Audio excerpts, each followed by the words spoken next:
Эфирде яңалыклары вакыты студияда Лейсан Галиева. Бүгінгі шығарылышының темалары. Күренеклі yoqtашыбыз Россияның отказанған ауыл хуҗалыгы хезмәткәре Самат Ахтамовка һәйкәл ачылды. Әлмәттә эшмәкәрлек көнен билгеләп үттеләр. Азнакайда шик буе сакчылары көне уңайыннан митинг узды. Әлмәттә кеше бизнес үсештә. Узган елда оннан алдагысы белән чагыштырганда әлеге юнәлештә мәшгуль булган эшмәкәрләр саны 10%-ка арткан. Бүген Әлмәт районында 18 мең эшмәкәр теркәлгән. Бизнес үсешенә кагылышлы сораулар Адымнар полилингваль гимназиясендә узган очрашуда күтәрелде. Теманы Лина Хәсәншина дәвам итә. Адымнар полилингваль гимназиясе бу көнне Әлмәт районының кече һәм урта бизнес вәкилләренең җыелу урыны булды. Биредә эшмәкәрлек көнен бәйрәм иттеләр. Шара Мин эшмәкәр исеме астында берләштерелгән күргәзмәдән башланып китте. Биредә үз хезмәт һәм товарларын тәҗрибәле компанияләрдә яңа гына тәүге адымнарын ясаучы остаханәләрдә тәкъдим итте. Идея существует уже давно, но решились мы реализовать ее только сейчас. Сама мама 3 дочерей и сталкиваюсь с проблемой отсутствия качественной одежды для подростков, либо за очень дорогие деньги. А сейчас мы отшиваем качественный товар за приемлемую цену для наших дорогих детей. Күргәзмәдә катнашучы һәркем үз эшенең сыйфатын арттырырга, яңа клиентлар табарга омтыла. Бүгенге көндә 3 төрле сок чыгарабыз. Алма согы, алма белән кабак согы былтыр новинка безнең, һәм алма белән груша согы. Бу сокларда суда кушылмый, шикәр дә кушылмый, прямой отжим белән ясалган соклар, үзебездә үстергән алмалардан. Менә шушы үзебездә чыга торган сокларны авыз иттереп карарга иде. Монда катнашучыларга. Күргәзмәдә шулай ук фабрика предпринимательства дети бизнес мәктәбендә укучы балалар да катнашты. Район башлыгы Тимур Нагуманов һәрбер катнашучы өстәле янына килеп танышты. Яшь һәм тәҗрибәле эшмәкәрләрне борчыган сорауларны белеште. Привет! С праздником! С Днем предпринимателя! Так, сами делаете, да? Да, я сама делаю. Прикольно. А продаешь где? Мобильное приложение. Сюда заходите и мобильное приложение покупаете. Прям приложение для свое собственное? Да. Ничего себе. Алга таба район башлыгы һәркемне Россия эшмәкәрләре көне белән тәбрикләде. Хезмәтләре, шәһәр һәм район тормышында актив катнашучылары өчен рәхмәтен белдерде. Только предприниматели на самом деле двигают вообще в целом нашу планету и нашу страну вперед, потому что только предприниматели создают что-то новое, придумывают какие-то инновации, придумывают новые подходы и вообще делают так, что все у нас работает, все живет. Кече һәм урта бизнеска ярдәм чараларына кагылышлы мәсьәләләр төрле семинарларда күтәрелде. Әлмәт кече һәм урта бизнес вәкилләренең сорауларына шул исәптән контроль күзәтчелек органнары вәкилләре дә җавап бирде. Биредә шулай ук сатуларны арттыру тәҗрибәсе буенча мастер-класслар да оештырылган иде. Лина Хәсәншина, Рафаэль Сафин, Яңалыклар вакыты, Луч Әлмәт телекомпаниясе. Нәдир авылында республиканың һәм илнең атказанган авыл хуҗалыгы хезмәткәре Совет кулланучылар кооперациясе отличнигы Самат Ахтамовка һәйкәл ачылды. Туган ягына хезмәт кешеләрне кайгыртуны чагылдырган хөрмәткә лаеклы кешенең исемен мәңгеләштерү тантанасын безнең иҗат төркемендә күреп кайтты. Самат Ахтамовка бюст ачылу тантанасына шәһәрнең һәм районның мактаулы гражданнары, авыл хуҗалыгы ветераннары, яңа нәдерләр һәм Самат Сираевичның туганнары җыелды. Кунакларны сәламләп район башлыгы Тимур Нагуманов Татарстан Республикасы Дәүләт Советы рәисе Фәрит Мөхәммәтшин исеменнән авыл халкына һәм тантананы оештыручыларга рәхмәт сүзләре җиткерде. Когда только начинаешь знакомиться с Альметьевским районом, особенно с его сельским хозяйством, с одной из основных ключевых отраслей, может быть, она, конечно, не так у нас видна и заметна благодаря тому, что все-таки мы нефтяной край и превалируют нефтяники, но сельское хозяйство – это душа, это уклад сельской жизни. И вот Самат Сираевич, его имя, оно звучит такой красной нитью. Это человек, который вдвойне заслуживает уважения. Самат Ахтамовка бюст ачылу тантанасының мактаулы кунагы Татарстан Республикасы Дәүләт Советының экология, табигатьтән файдалану, агросәнәгать һәм азык-төлек сәясәте комитеты рәисе урынбасары Тахир Хәдиев. Ул Самат Ахтамовның районда авыл хуҗалыгы үсешенә керткән хезмәт һәм тырышлыкны ассызыклады. Туганнар һәм балалар исеменнән Самат Сираевичның улы Илдар Ахтамов чыгыш ясады. Әтисен хөрмәтләгән өчен рәхмәт сүзләрен җиткерде. открывается памятник под ваши аплодисменты.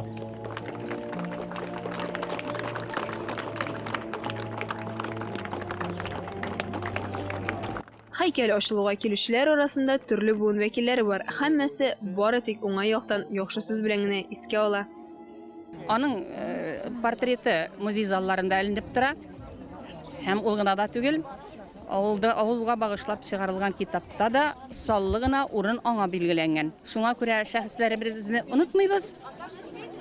Бик һәр вакыт инде телгә алып сөйлибез. Әлбәттә, авылда безнең Габдрахманның үзенең кешеләре дә шактый күп. Самат Сирай шуларның берсе булып саныйбыз инде. Безнең авылда эшләде бит инде ул 33 ел буена. Самат Сирайевичнең иң яхшы бер гадәте бар. Булды, гадәте бар. Ул бер җир Татарстанда да юк. Ул колхоз председателе булып эшләде, ничә ел булгандыр, мин хәтерләмим. Мине чакырып кертте дә, "Талгат, давай бер изгешкә тотыныйк әле без" ди. Мен әйтәм, нинди изгеш ул? Син тотынмасаң, моны башкаручы булмас инде ди. Давай ди, колхоз исеменнән курбан чалыйк ди. Бу бит бер җирдә юк. Колхоз исеменнән сарыклар бирә, ике авылга сарык салабыз. 80-нче елларда Самат Сираевич җитәкчелек иткән вакытта Габдрахман авылында миңа Габдрахман мәдәният йортында худрук булып эшләргә туры килде. Һәм безнең әйтәсем килә шул вакытта аның шул хәтлек ярдәмен тоеп һәр вакыт бүтән эшне аның белән башлап җибәрәдер иде. Шул хәтлек таләпчән, үз сүзен кат итеп әйтә белә иде. Һәм шул хәтлектәге человек слова диләр бит, менә бу Самат Сираевич турында инде. 28 май шик сакчылары көне бу уңайдан Ознакай шәһәренең Җиңү паркында тантаналы чара узды. Бүгенге көндә районда ил шикләрен саклаган 800-дән артык ир-егет яши. Алар хөрмәтенә багышланган митинг хакында Эльмира Шәрифуллина сюжетында. Район башкарма комитеты җитәкчесе Айдар Шәмсетдинов митингка җыелган азнакайлыларны бәйрәм белән котлап, төрле юлларда шик буе гаскәрләрендә хезмәт иткән райондашларга рәхмәт сүзләрен җиткерде. Во все времена, во время всех войн, конфликтов, вы первые принимали врага, первые давали бой, проявляли мужество, героизм, отвагу. К сожалению, многие погибали. Вечная память этим пограничникам. Шик буе гаскәрләренә хезмәт итәргә эләгү җиңел түгел. Моның өчен зур сынау үтәргә, лаеклы булуыңны бар яклап дәлилләргә кирәк. Бу хакта районның хәрби комиссары Рәдиф Камалиев та билгеләп узды. Товарищи солдаты, сержанты, прапорщики, офицеры, прошедшие военную службу в пограничных властях, еще раз разрешите вас поздравить с персональным вашим праздником. Большое вам спасибо. Бигзор рахмәт. Туган илне сакларга һәр вакыт әзер торган солдатлар үзләрен яхшы хезмәткәрләр, ышанычлы ир-егетләр итеп күрсәтәләр. Мин Московский отрядның Шикияб дигән группасында ел ярым служить иттем, командир БМП булып. 20 сугышчан операциядә катнаштым. Моннан башка Калмызанкыларда, засадаларда һәм разведчикларда катнаштым инде. Һәйкәл янында җыйналган азнакайлылар бүген исән булмаган шик сакчыларын 1 минут тынлык белән искә алып һәйкәлгә чәчәкләр салдылар.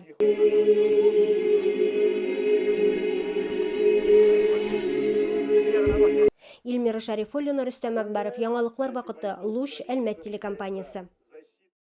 Төбәгебездә 10-нчы кабат арт сабантуй рәсем сәнгате иҗат бәйгесе узды. Аны Татнефть хәйрия фонды Әлмәт картиналар галереясы белән берлектә оештыра. Бу елгы бәйге Россиянең милли төсләре дип атала. Ул республикабызда милли мәдәниятләр һәм гырыф-гадәтләренә багышланган иде. Һәм менә аның җиңүчеләре дә билгеле булды.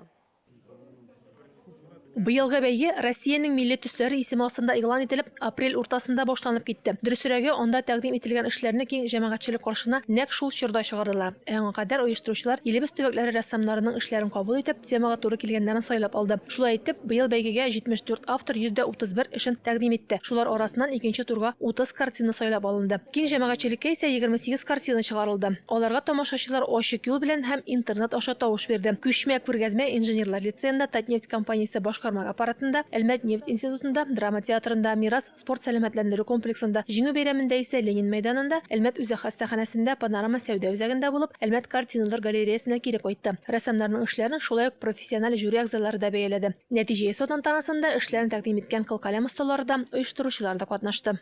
Вы знаете, пройдясь, если посмотреть все работы, погрузившись, углубившись, можно очень легко заметить, даже мне, не профессионалу, абсолютно никакому. И человек, который не очень сильно разбирается в живописи, но тем не менее, когда я смотрю на эти работы, в каждой из этих работ есть самое главное. Это моменты жизни. Профессиональ жюри бәйләвендә беренче урынны Ирек Мусин яулады. Икенче урында Дарья Аберина, өченче урында Казан рәссамы Айгөл Ишбердина һәм Чистая рәссамы Разик Минхажев. Иң күп тавыш җыйган эшлектә исә Вячеслав Терентьев өченче урында, Асия Петрова икенче урында һәм Сергей Артемьев беренче урында. Бәйге барлыкка килгәннән бери Татнефть канаты астында уздырыла. Быел гомуми приз фонды 1 миллион 200 мең сум тәшкил итте. Рәдифә Нигъматова яңалыклар вакыты, Луч Әлмәт телекомпаниясе. Татнефть компаниясы республикада физкультура, масса күләм спорт үсешенә зур өлешен кертте. Гамәлдәге спорт объектларына реконструкция ясау, яңаларын төзү, төрле чаралар уздыру нефтчеләр ярдәме белән мөмкин. Татнефть компаниясы уннан артык спорт төрен үстерә. Шул исәптән 11 ел дәвамында республика күләмендә баскетболны да. Казбас һәм Әлмәт баскетбол лигалары Уникс клубы Республиканың баскетбол федерациясе белән берлектә Татарстанның хәвәскәр лигалары арасында суперфинал оештырды. Әлмәткә иң яхшы баскетболчыларны җыю нефтчеләр ярдәме белән мөмкин булды. На самом деле сегодня большой праздник баскетбола, который стал возможен благодаря компании «Татнефть» и той огромной социальной и благотворительной политики, которую она осуществляет. Данное мероприятие проходит в рамках нескольких, по сути, программ благотворительного фонда. Баскетбол бәйрәме республиканың уңышлы спорт сезоны белән дә туры килде. Беренче тапкыр Казанның Уникс баскетбол клубы Россия чемпионы булды. Әлмәт халкы һәм кунаклары 2 көн дәвамында җиңүче кубогын күрә һәм аның белән истәлек фото ясый алды. Изюминкой этого года стало, что впервые баскетбольная команда Уникс, лучшие игроки, форварды, приехали на открытие Альметьевской баскетбольной лиги именно сюда, в этот замечательный кампус, в замечательный зал, который по праву, наверное, можно назвать одним из лучших в России. И это стало как бы очень знаковым событием. Да? Команда «Уникс» завоевала золотые медали Кубка России, и вот в этом-то и уникальность. Әлмәт баскетбол лигасының 11-нче чемпионатына йомгак ясау җиңүчеләрне билгеләүдә Нефть институтының спорт комплексында узды. Әлмәт баскетбол лигасының чемпионы Лениногорск шәһәренең «Стихия» командасы булды.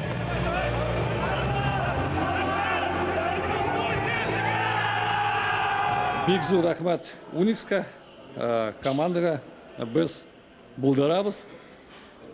Бик зур рәхмәт организации, бик зур рәхмәт Казбас, Альметьевск лига.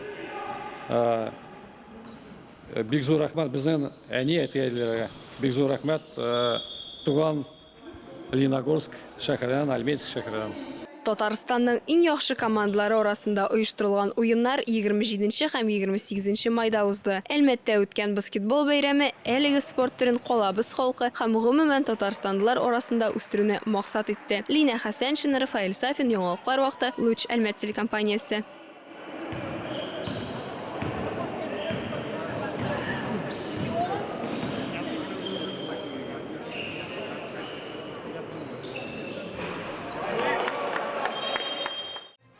Бүгінге шулар иде. Милли Сәнгалиева һәм монтаж операторы Динара Гайнуддинова сезнең белән сау булашабыз, исән саулыгыз.